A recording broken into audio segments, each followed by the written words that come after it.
Hello, Narnach here. Welcome back to Grim Dawn. We're standing here in misery in front of the gates of anguish.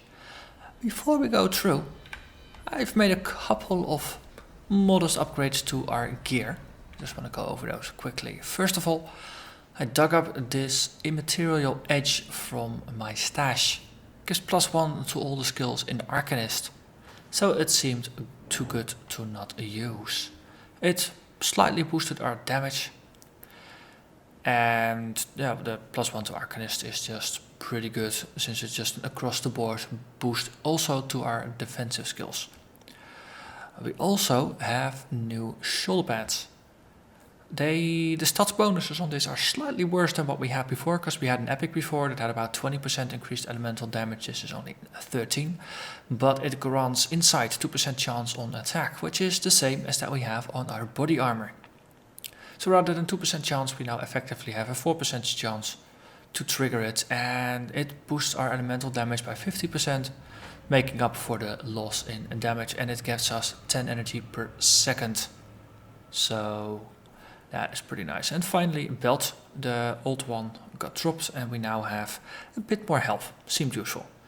And once I ever get enough strength, I've got this belt lined up that's going to get us a 24 percentage points of ether resistance, which will get us to that's going to be 67. That's going to be high enough for doing the endgame fight. But now, let's go through. So that consumed the one and only skeleton key I have. So we only get one shot at this. We better make it count. Hello there, skeletal gargantuan.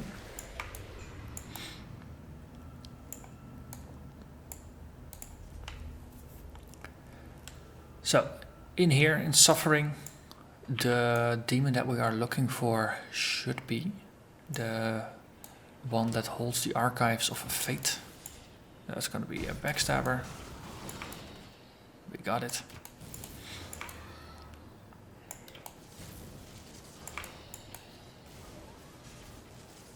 So we actually have insights triggering independently of each other and stacking. I just saw two of these eyes icons. So that's interesting.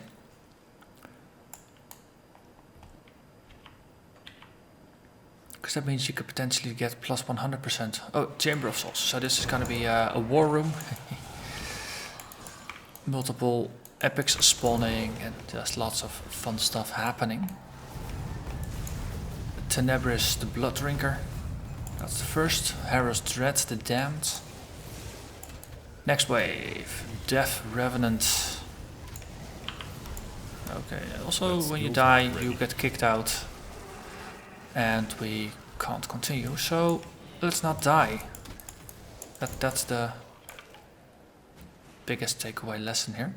Let's not die, shall we? Hello, Valavan, the Wandering Soul. And that was the sound of the door opening.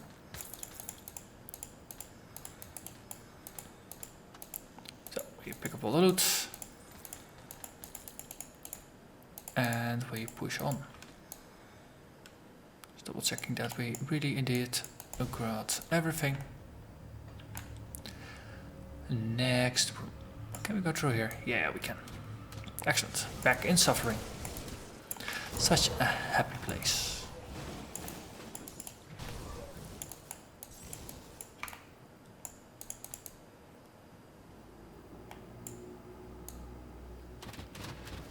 Okay.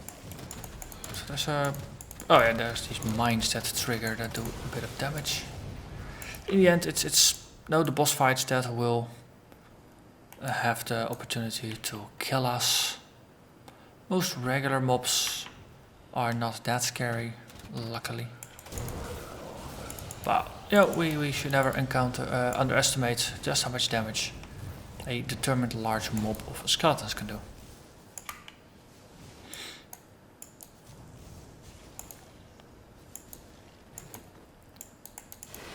Ooh. Hey, ambush me. Let's shoot back. That was the boss. Oh, they hurt. Oh wait, there's a burning guy next to me. I overlooked you, buddy. That skill's not ready. Okay. Ambushed by the undead. Also, there's hidden spoils there. Okay, let's go and loot that. There's some basic crafting stuff, nothing truly special. Okay, small room here. Doesn't seem to contain anything. Let's walk around.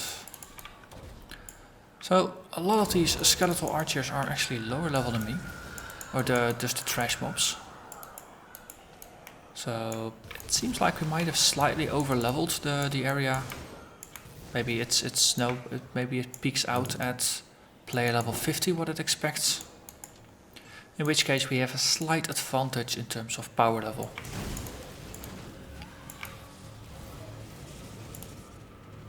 On the other hand, as I said, don't underestimate your opponents, because that's usually the last mistake you make. Okay, we got that one.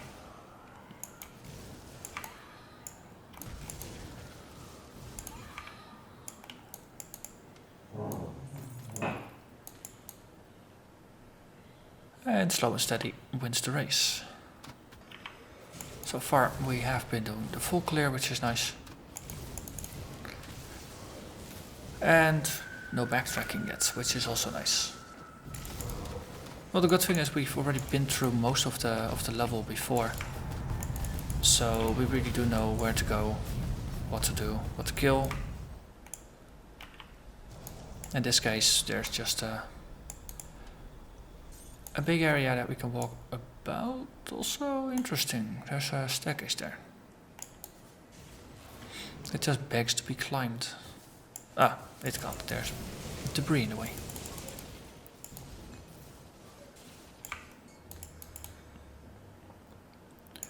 I believe there were a couple of interesting side areas that were not charted, but we'll see.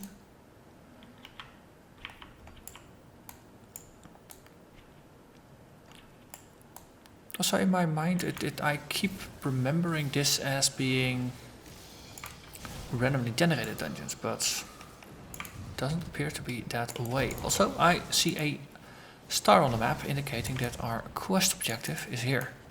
And that is, of course, the holder of the Archives of Fate for the Secrets of the Lost quest.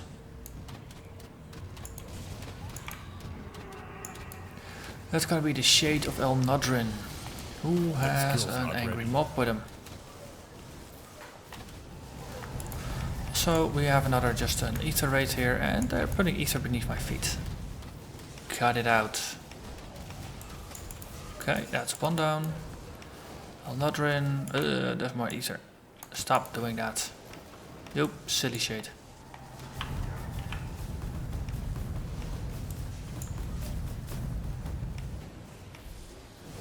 Ah. Also, he has a habit of backstabbing, and that's the Archives of Fate Untold. No matter what happens, we have our quest objective. Don't plan to die, but at least we can die knowing that the quest will still be completed. Ooh, Ecto. I'm still looking for more materials to build a Haunted Steel. Ecto is one of the materials. Because you use Ecto to make a Vengeful Wraiths, and you use Vengeful Wraiths to make a Haunted Steel. Vengeful Wraiths are of course better to find, but in the absence of that, I will settle for less. Okay. Yeah, so we can just trace the outlines and then go in.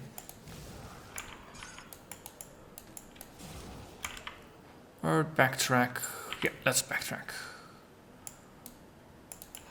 So we go through here, through there, through everywhere. Ooh. Look at that juicy mob. And the double instinct kicking in It does boost our energy regeneration by a bit. Oh, it's gonna be up for 8 seconds, then recharge for a total of 12. Oh, another one already triggered. That's exactly why I chose those shoulder pads, to just get another instinct up. Because the boost to energy regen and to damage is just very, very nice. Another Ecto.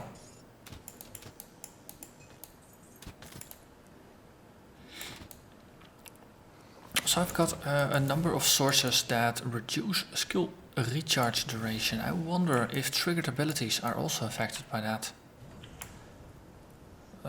Also there's a box there that I'd want. Let's move over there. Yes please. Oh, hello there. Being beset by yet another ghost. Could say I never saw it coming. But that would just be too punny, wouldn't it? Hello there, Death Revenant.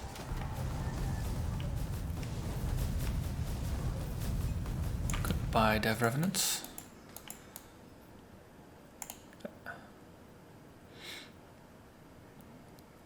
And then we go through here. Of course, another small room where we get ambushed. This one I did see coming, because it was just too obvious. And I still wonder if there is a way to get down there.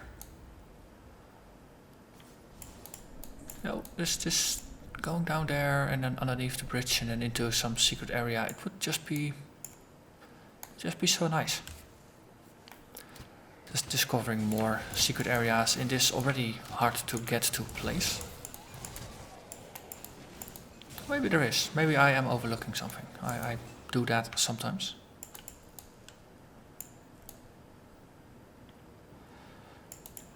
Okay. This is gonna be another boss fight. Yeah, this was tricky. This the Ilgor, the Eternal. I remember him as being tough. Maybe he remembers me as being tough as well, though. Can't do that yet. Yeah, that was the problem. He didn't die. He wouldn't stay down when he was actually down. Just got up back into the fight. It's a good attitude, no? If someone beats you down, just get back up into the fight and punish him for it. Show them who's boss, so to say.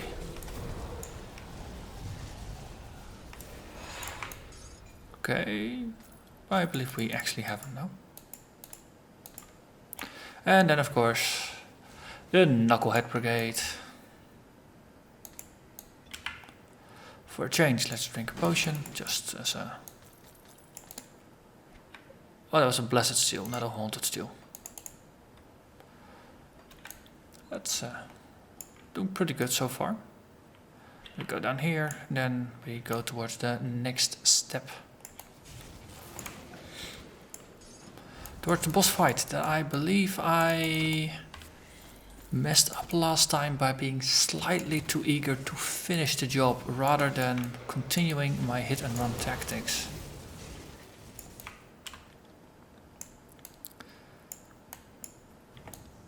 It is a bit of a slightly repeating pattern that if I lose my characters, it's often due to bloodlust gripping me.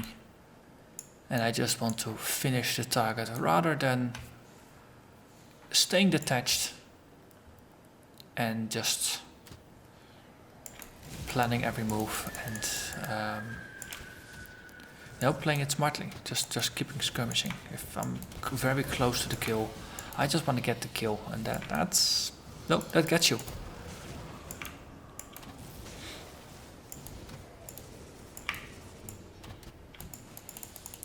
It's a rather tricky thing to control, because I think that bloodlust, it's one of your, it's a very core instinct.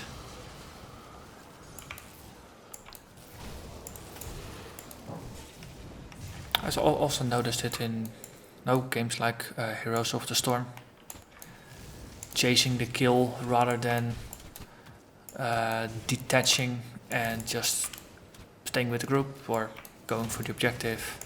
It's really easy to lose yourself in that, yes, I almost got them sense.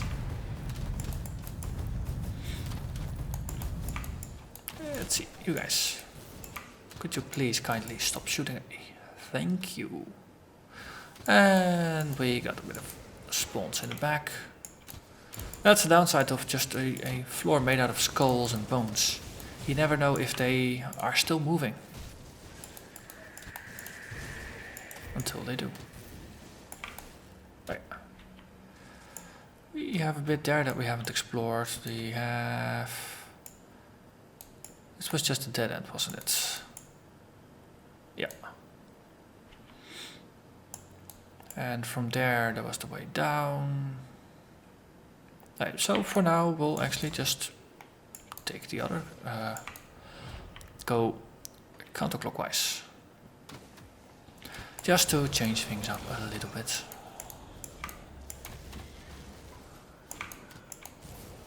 Might not even be possible, but we shall see. One of the things that does annoy me a little bit is things spawning behind me, because it keeps feeling like you have to backtrack to kill them. Okay. There's just something behind there. Portcullis, that usually means something interesting is about to happen.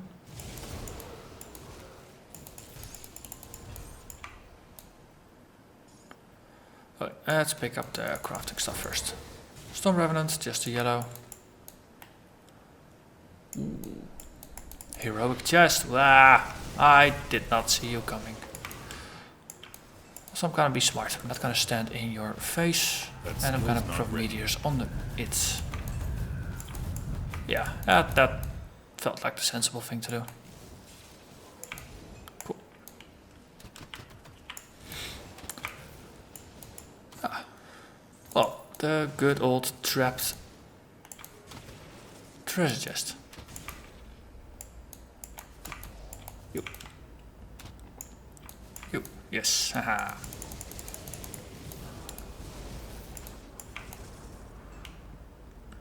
Okay, we entered. Well, not exactly through that one, but through here. Okay, that explains why the portcullis were there.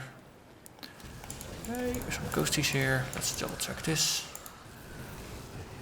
Being attacked by a ghost from the back.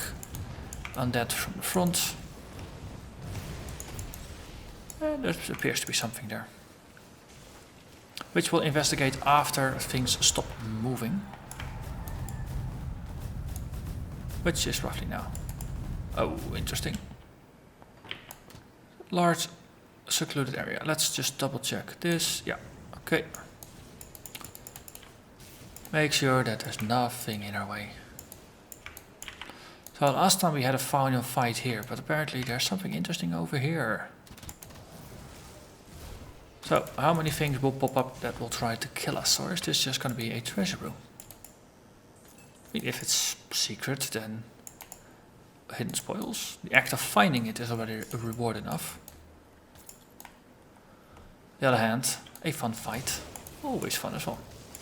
That was kind of self-fulfilling, wasn't it? If I say it's a fun fight, then by definition it's fun. But, well, you know what I mean. At least I hope you do.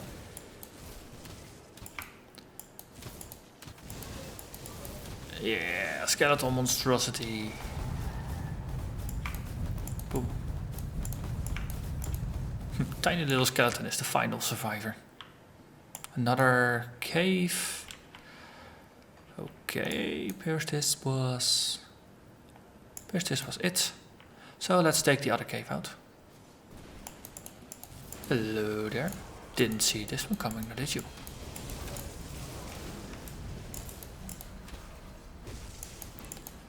Oh, some revenants.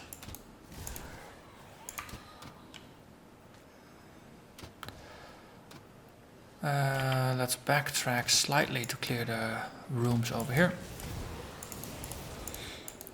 So, one of the upsides of the +1 to skills that we're now stacking with our Maven set is that we now have a +2 to Lexra's Flash Freeze, which is the big AoE freeze we do. And extra every level should increase its area. So it reaches further, does more damage. basically all the good stuff you want out of it, it does.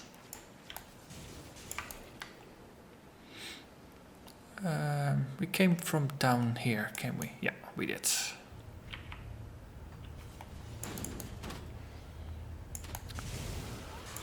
Okay. So, the first level of this bit had that nice chamber with all the epic spawns. Kind of missing something similar here. Okay, so let's do the boss fight, and after that we'll just backtrack around. There's some skeletal monstrosities and things like that, but the amount of epics on this level seems to be lower. I wonder if that's intentional because of the boss fight in the center, so as not to overload the player and just make it really clear that there's just one big challenge over there. Okay, so Alkamos Lord Executioner. He's only one level above me. That's fair. Yeah. So if I remember correctly, blue flames hurt. Let's not get hit by blue flames. Also, he teleports.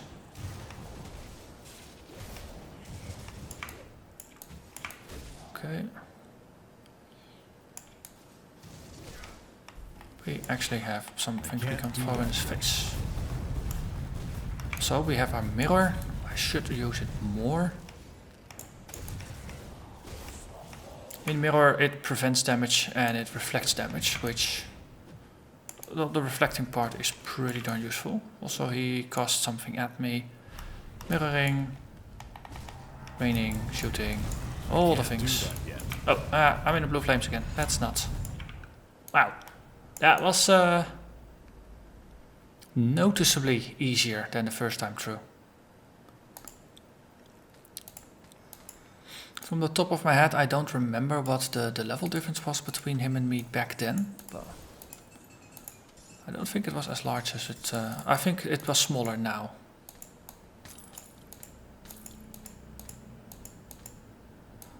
Okay, so that's the escape to the surface, but well, as I mentioned, there's more to do. Was there... No, this was not interactable. So there's a vendor dude there, which is potentially interesting to interact with, see what he has. We get a lot of loot. Now we got this scythe, which is kind of special, even though it's only a green.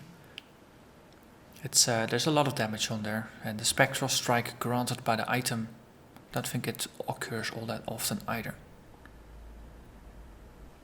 So, okay, let's chat with the vendor.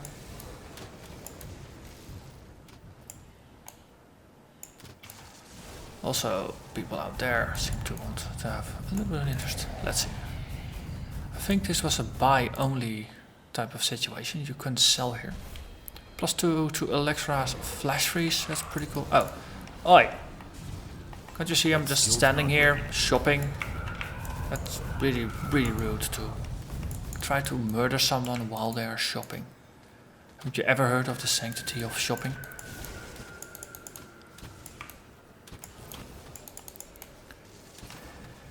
Skeletons.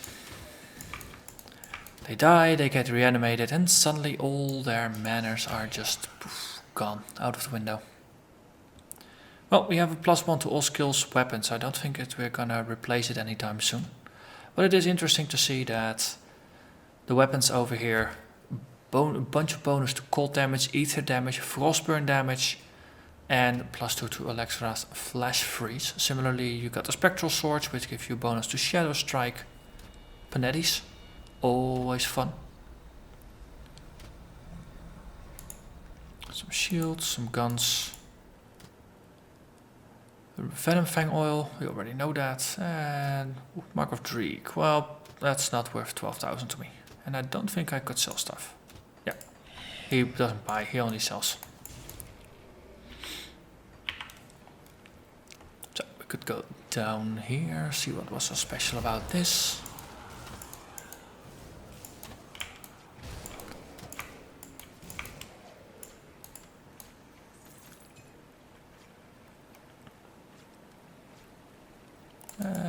another box. Good, good. Girdle of Arcane Blaze. Fire damage, ether damage, and ether missiles. 5% chance on attack. Okay. I would say that is more interesting than 300 something health. Because it also boosts our main offensive damage. So let's see if we drop it in. Yeah, see, we get about 50 DPS. So luckily I already have more backup anti-venom salves, so we fix our resists and we gain ether missiles back. Previously our weapon actually held the ether missiles enchantment, which we no longer have, but well, we already shoot a lot of missiles, so I didn't think we would miss it, but now having it, more colorful things exploding all over the place, that's always a good thing. Giant's Blood actually triggered.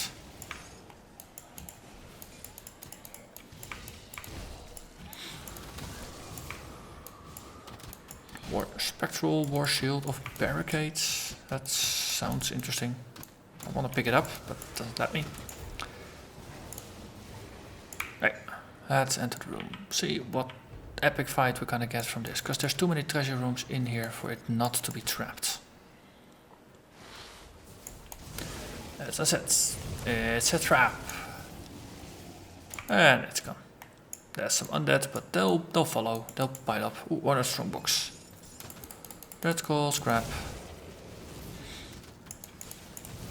Oh, come on.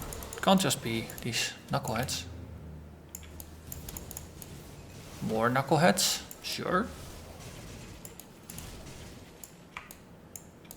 Apparently it's just the knuckleheads. Okay. Ecto! Yeah! Oh, another of these gargantuans. Oh, it's never actually going to reach me. Poor guy. Playing against the Frost Mage. Yeah. That's not the battle you want to pick, buddy. Okay, we're going into a portcullis area. Might be trapped. Or at least might get interesting. Why is this in the corner here? Is there anything here? No, that's pretty much down. Yep, just waiting around a little bit in order to trigger them. No bosses though, unfortunately. More things triggered. I saw from the corner of my eye. So we are walking back here and taking out the second wave. Yeah. So far it feels like energy management is way easier. That second source of insight definitely helps. So I have to go through there to get downstairs.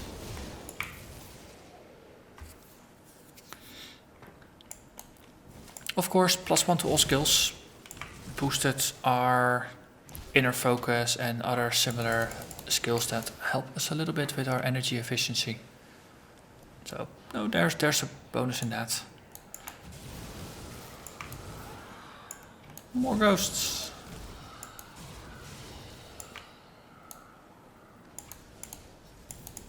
A knight. Ooh, you're actually tough.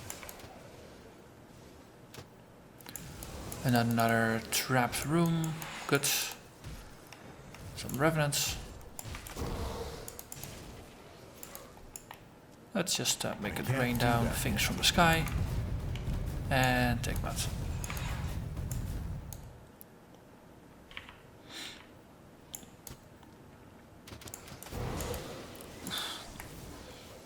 We're still not one hit killing the rooms, but we are at least one hit freezing the rooms, which is just as good.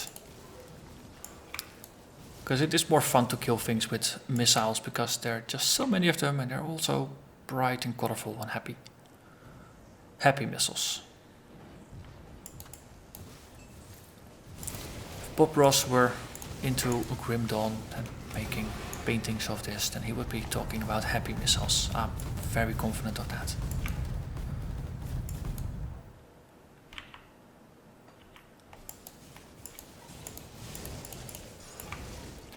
Blasted Steel.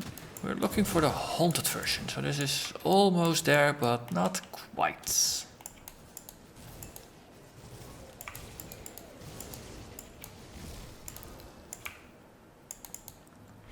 Okay, and then the final bit, downstairs. Well, we are actually going towards a full clear of the Steps of Torment, which previously I wasn't able to do. Now, a couple more rooms being left to do, of course, we are getting there. So that's another achievement unlocked, I guess. So I might have to try a similar thing with the Bastion of Chaos later on. It's a similar challenge dungeon at the end of the game, for which I also have never managed to defeat the final boss. Hello there, Big Ugly.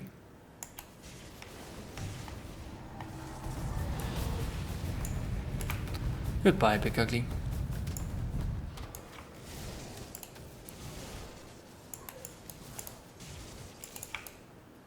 Yep.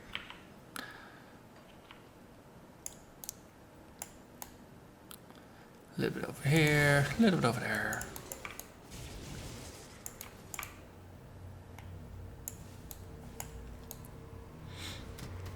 I'm still wondering if there's a secret area here or not.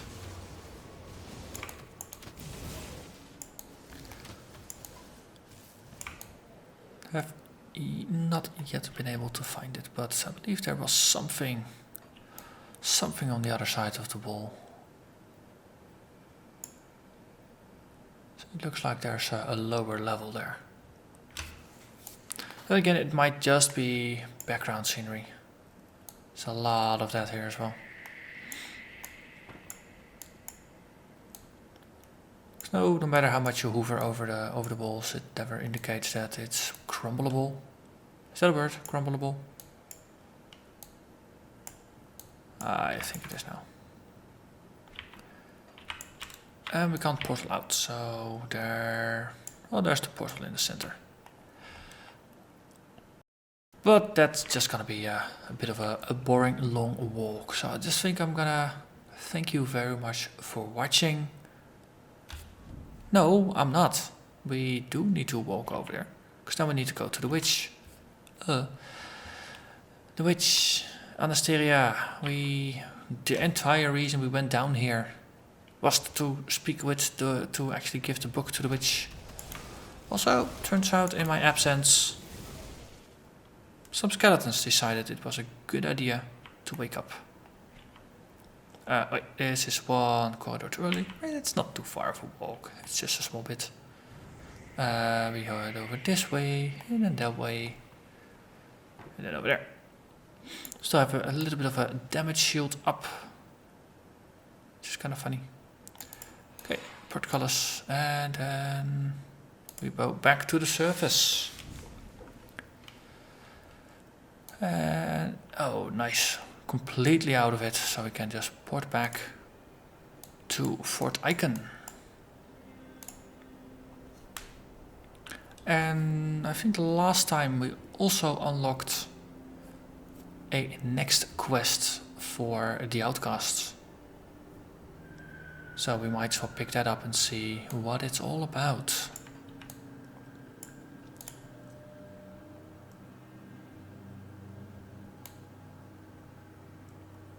Hello there, Anastasia. Have you the tome I require? Yes, here it is. Wonderful. This archive is a wondrous fount of knowledge that dates back all the way to the golden age of Arcovia. It will take me some time to study thoroughly. In the meantime, there is another thing I require, but I'm afraid that even you might not be able to procure it. Let's see what we got. 1500 reputation, ancient armor plate, and hallowed ground. Oh, the health regeneration aspect of this seems interesting. So, what is it this time? In order to learn about our chthonic enemies, I must acquire something from the void itself. Obsidian is frequently found in the depths of the chthonic plane. But it can't just be any old chunk of it. No, it must have the most vile, concentrated obsidian you can find. That can only be acquired within the Bastion of Chaos, which you can enter through a rift the cult has opened at the necropolis. Seek out a monstrous creature called Barok and bring me the obsidian it possesses. I will do that. So, that's the Bastion of Chaos I was talking about. So it's interesting that she sends us there. Can we shop here yet? No, we can't. We still need more reputation to get respected and to actually get access to them. Well, I believe we did unlock the bounty table, so... The creatures of Karn are fascinating. The power they contain comes not from the ether, but from their unusual biology. I wish to study them. Bring me an ancient heart, and I shall reward you with iron bits. Well, that's good. I already have one of them. Oh, report in. Ta-da! 800 iron and some reputation. That doesn't seem like a good deal. It's harder to get an ancient heart than it is to get iron bits, but well, that's it. But now we can truly end this episode because we finished our quest. So thank you for watching, and I'll see you again next time. Bye bye.